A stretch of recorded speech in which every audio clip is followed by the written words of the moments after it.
Hey, howdy, loyal listeners. Thanks for joining me each week as we explore space exploration.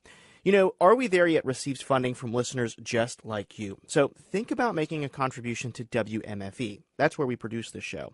You can do that by visiting wmfe.org/support. All right, time to talk space.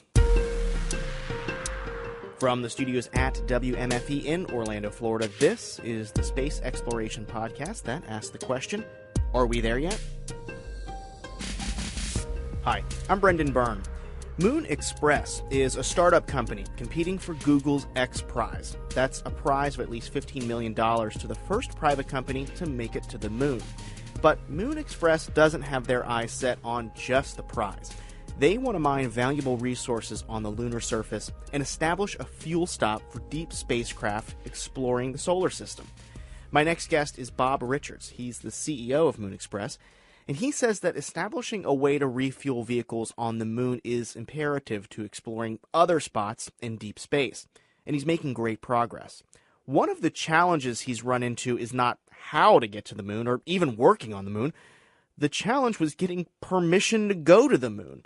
Recently, he received approval from the FAA to leave Earth's orbit. That was a first for a commercial company. He joins me from his office on the Space Coast to talk about navigating the red tape and how Moon Express is getting closer to landing on the lunar surface. Bob, thanks for joining me. Happy to be here, Brendan. Well, Bob, let's start with that FAA approval you folks received. Walk me through the process. What was the FAA looking for? Well, actually, the challenge was So there's been no space mission that's ever left Earth orbit to go anywhere that hasn't been a government mission. No private company has ever done this before. So where we started, late last year, actually the choice of using the FAA as a portal for our application was completely our decision. The challenge we were facing is there was no process. So there was nobody in authority. And so we did our homework and we came up with a framework for a mission approval framework that would allow us to, as a private company, leave Earth orbit and go to the moon. And we utilized an FAA process that exists today for the licensing of launches. But it was not a complete process for our needs because we were doing things that went far beyond the normal routine review of, let's say, a launch to put a satellite into orbit around the Earth. We're going out to the moon, so our mission impacts several aspects of the Outer Space Treaty, and that's a thing that the United States signed up for back in 1967. And so we came up with a way to submit to the government additional information. We called them voluntary disclosures that provided, we hoped, enough information to the U.S. government that they would be able to provide a decision that would allow us to do our mission in the absence of actually a regulatory framework that exists to do so. So are you paving the way with this process for other commercial companies like yourself to leave Earth's orbit with a commercial payload then? We didn't set out to do so. However, it is a topic of vigorous discussion right now. It actually was, the discussion was initiated through the passing of the Outer Space Resource Exploration and Utilization Act of 2015, which President Obama signed into law in November just of last year. And that law was very forward-looking in recognizing explicitly the private sector's rights to own any resources it peacefully obtains in space. It wasn't about territory or anything like that. It was just saying finders keepers. If you invest your own resources, if you go and get materials from the moon or from an asteroid or elsewhere, and as long as you do it peacefully and in compliance with the Outer Space Treaty, it's okay. So the United States said that. But it also said, so that's the good news. The bad news is there's no regulatory framework where we can actually license you to go do that. Right? So the other half of the legislation recognized an absence of regulatory framework that would allow the private sector to move out into space. And it wasn't because of any lack of foresight or any desire not to enable. It's just that the question had never been asked before. So it's like hundreds of years ago there were sailing ships that were coastal vessels that stuck close to the coast and went from city to city. Those are like our commercial space missions today. Routinely delivering cargo to the space station, SpaceX and orbital ATK, are going 200 miles into space. It's not a very long way. When those same companies and others deliver commercial satellites, the highest orbits that they go is something like 25,000 miles. The moon is 250,000 miles away, so it's a whole new era. It's kind of like a deep ocean, and we're the first company that's voyaging that far that needed special allowance and recognition and authority from the United States. So to answer your question, even though we're not setting an official precedent for others, we think that let's say the neural pathways that we created between the agencies that thought very long and hard about making sure they gave us the right answer that was not going to be orthogonal, get in the way of other ideas or other commercial companies. I think that we've had a very positive impact on the thinking toward a permanent solution for the future. So it's basically the law was there with the those space treaties and space resource treaty acts. There was just no space sheriff to enforce the rules. Actually, a step back from that, there was no authorization for a sheriff. So not only was there not a sheriff identified, there was no authorization for a sheriff. So we came up with what we called a mission approval framework, invented it out of thin air, where we proposed that each federal agency involved in review of a rocket launch has a different interest. So the State Department has an interest in making sure all the stuff that happens is in compliance with outer space treaties and other treaties that the United States has and obligations to domestic and foreign partners. NASA, is always interested in things like planetary protection because that's a thing too, making sure that you don't forward or backward contaminate worlds. The FAA is worried about public safety and making sure that the materials and the fuels and everything are in compliance and we're not interfering. So everybody had a little piece of the puzzle, but nobody had the authority to say yes, but anybody had the authority to say no. So we came up with a scenario that we proposed that in aggregate, if we provided enough information to the interagency review process, that we hope the government would say in aggregate, this constitutes continuing supervision and authorization of your private mission, Moon Express, that we will feel compliant with our obligations under the Outer Space Treaty. And after months of deliberations and interagency reviews and meetings, the government came up with a way to do that. And the answer came to us on July 20th, that the answer is yes for our mission, for this mission only, exclusively for now, while the government thinks of a more permanent solution for our future missions and other players. Bob, that's a lot of red tape to go through. How long was the process? Right. Well, before you can blaze the trail to the moon, you have to blaze the trail through Washington, D.C. And one of the ironies is we recognize the lack of red tape, so, which we had to create in order to go through. So we actually are very appreciative of everybody in the interagency review process, from the FAA to the people at NASA and the White House and the State Department and DoD. Everybody who worked on this issue worked very collaboratively and very hard to find the right solution.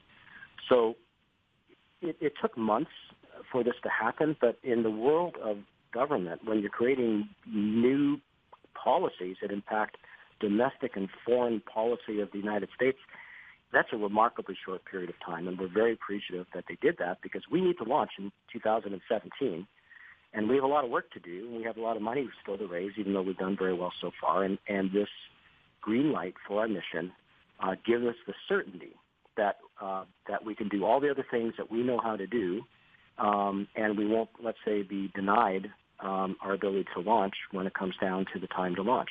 So it's that assurance that we needed, and we're very happy that it came through for us.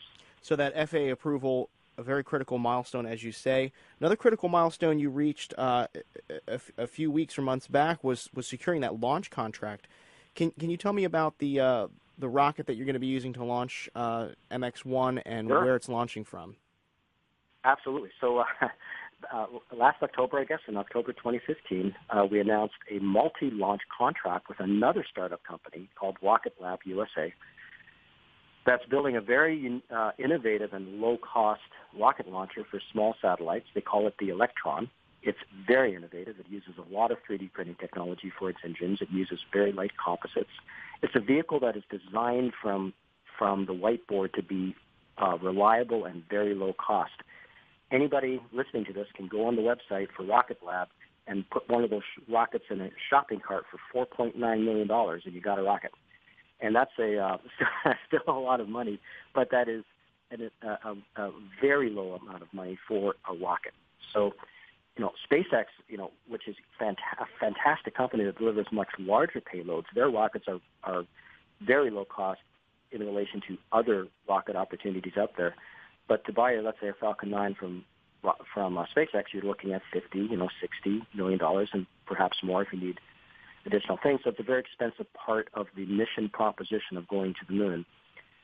So in being able to procure multiple launches with Rocket Lab for $5 million apiece, and we ourselves coming up with a very low-cost small lander that is optimized to fit into an Electron rocket, launch to Earth orbit, and then by itself reach the surface of the moon, that entire mission, the marginal cost to us is around $10 million.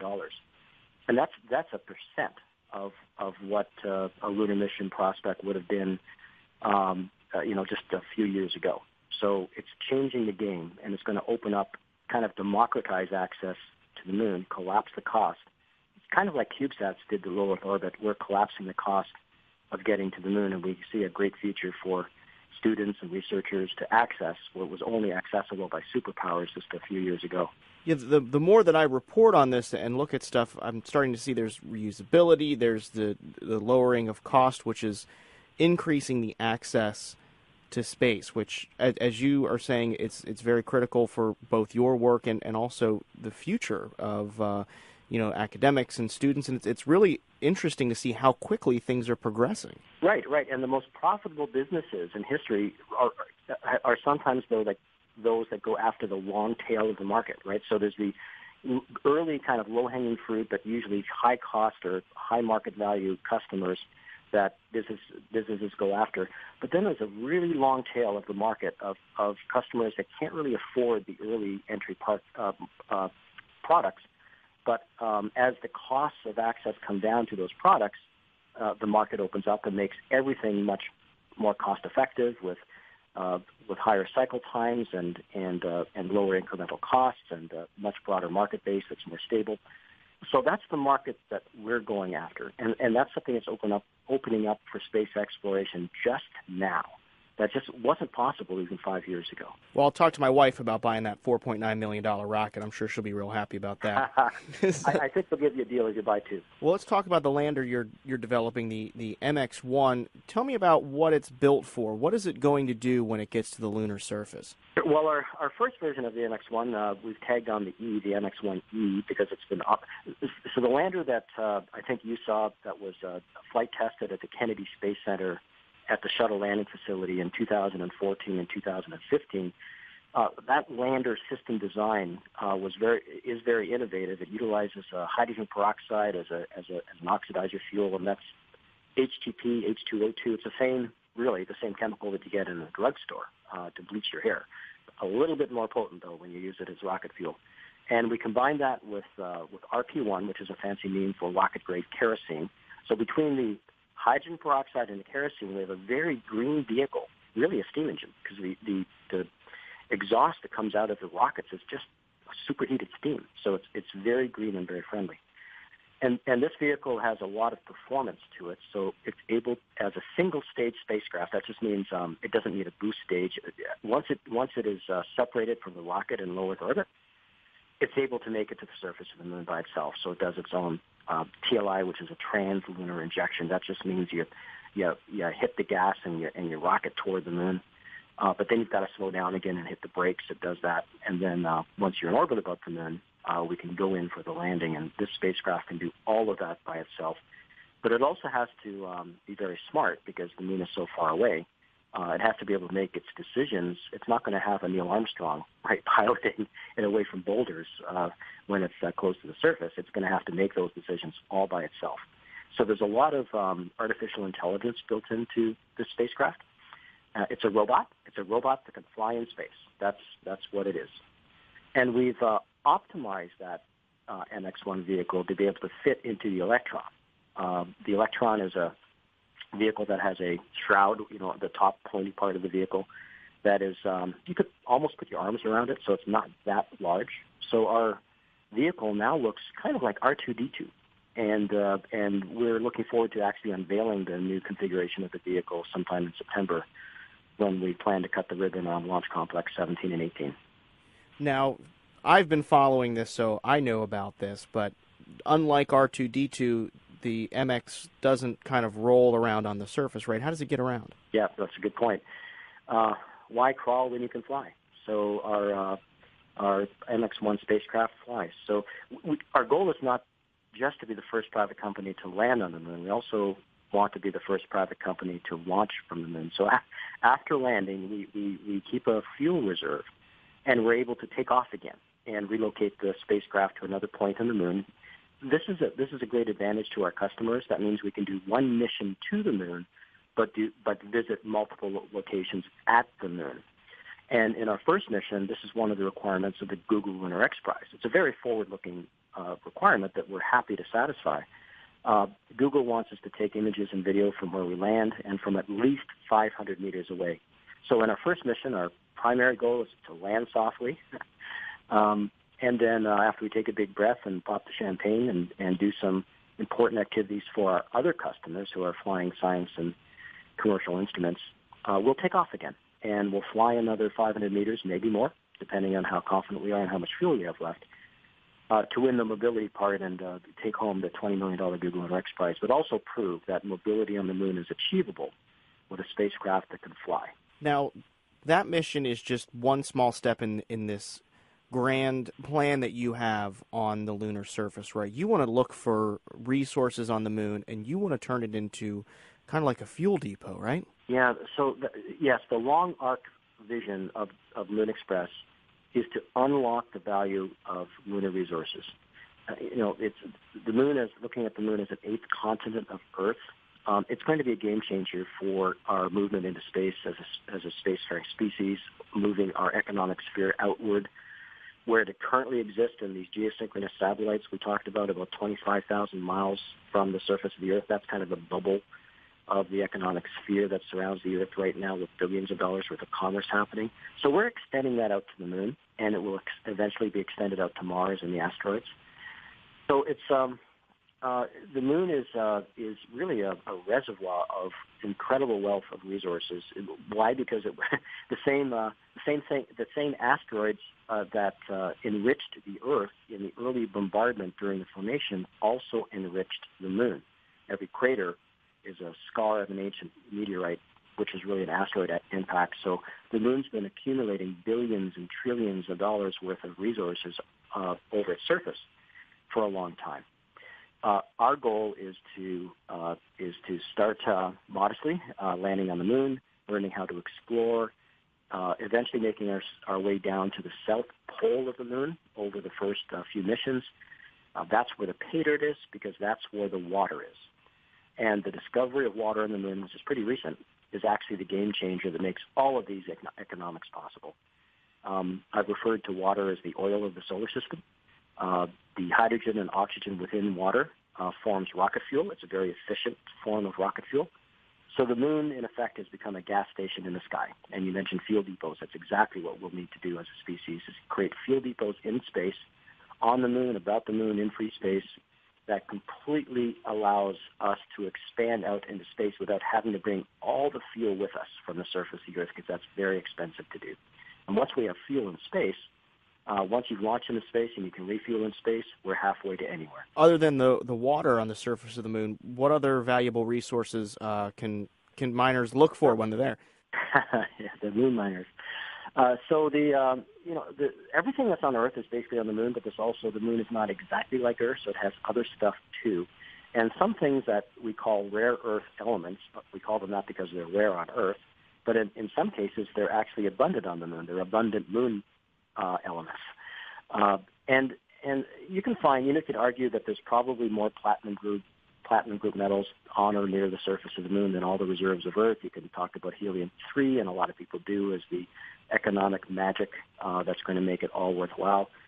To me, as an entrepreneur explorer, to me it's not really as important what the actual spice is. I don't know what maybe it's going to be the Pokemon character on the moon that's worth 30,000 points. That really is the game changer. But Yeah, Pokey Moon. It's the next best thing.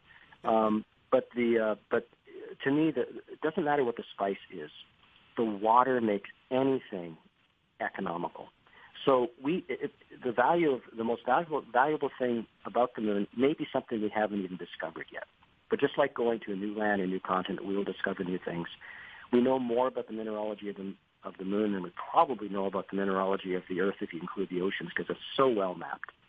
But what we need is the ground truth. We need to get down to the surface, and we need to do the exploring and the prospecting, ultimately learn how to process the water into usable fuel.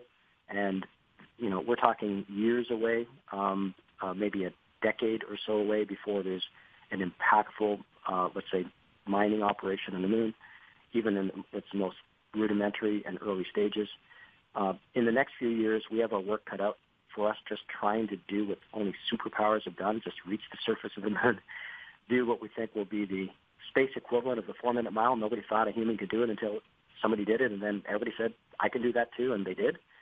So we think the symbolism of landing on the moon with a private company with a relatively small amount of capital, we're talking about, we've raised just over $30 million to date since our founding in 2010. We'll be raising another 20 or 25, and that's the envelope. $50 to $60 million by the time we land on the moon, which is a fraction of the cost of a single mission that NASA would need to invest in. So it's still a lot of money for the private sector, but it's not a lot of money for space exploration.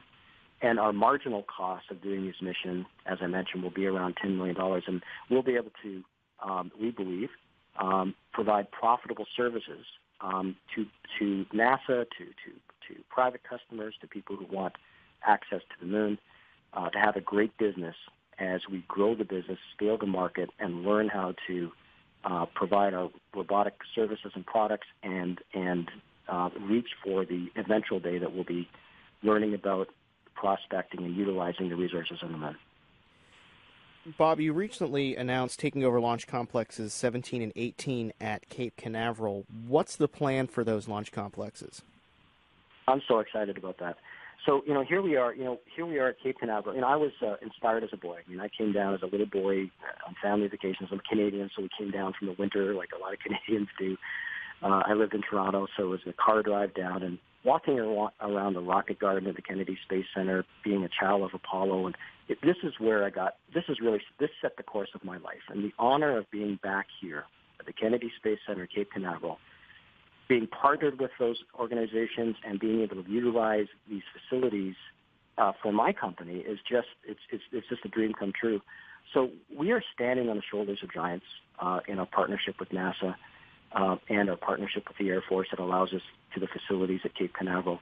I think the point here is that we're standing on the shoulders of giants, but you don't have to be a giant anymore to do these enormous things in space. And Moon Express and our relatively small company of 40 or 50 people with private capital is going to, in the next couple of years, try what only superpowers did before. With 17 and 18, the Launch Complex 17 is the old Delta pads. So it's not that old, actually. In 2011, it was active. The last mission to the moon actually launched from Launch Complex 17 on the Delta rocket, the Grail mission that measured the gravity gradients of the moon. So we've taken over these facilities. It'll be where our engineering continues in our development and test our vehicles.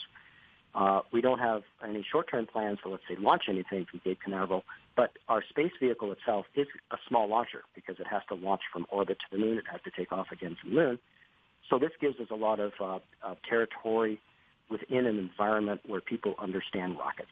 They understand hazardous materials. They understand operations. So it's a great environment for us to work in. It's an honor for us to be able to take over these facilities. We're investing in them. The state of Florida is matching our investments, a couple $1 million into refurbishing these facilities and making them active again. New jobs, new excitement, new energy. It's all coming back here to the Cape, and it feels great. So this first lander's part, as you mentioned, of the Google X Prize, a hefty multi-million-dollar reward for the first commercial company to land a spacecraft on the moon. You've got your launch contract, your FAA approval. Those are all steps in the right direction. How confident are you that you're going to make it there first? I'm absolutely confident we're going to make it there first. That doesn't mean it's easy, and it may take more than one try. And one of the reasons that the advent of Rocket Lab and small launch vehicles is so advantageous to us is it's not all or nothing anymore, right? We've contracted for 3 launches, and it may take us 3 tries, but we're going to be the first company to land on the moon. Whether we win the prize or not is not critical to our business case. We weren't formed to win a prize. Our investors, are invested in the long-term vision of Moon Express as a transportation business, leading to a resource business. Winning the prize, the Google and Rex Prize, the first prize of $20 million, would be wonderful. We would love to do that, and it will be icing on the cake. But it's not a criticality of our business if we don't win it. But that being said, we're going to win it. I've been speaking to Bob Richards. He's the co-founder and CEO of Moon Express. Bob, thanks for chatting with me. It was a lot of fun. Thank you for having me. Well, that's going to do it for this episode. Support for Are We There Yet comes from the listeners of WMFE. You can follow the show online. We're at AWTY Mars, or reach out to me in the Twitterverse. I'm at Space Brendan. Are We There Yet is a production of WMFE. Our theme music was composed by Kevin McLeod. For more space news, follow us online at WMFE.org/space. I'm Brendan Byrne. Thanks for listening.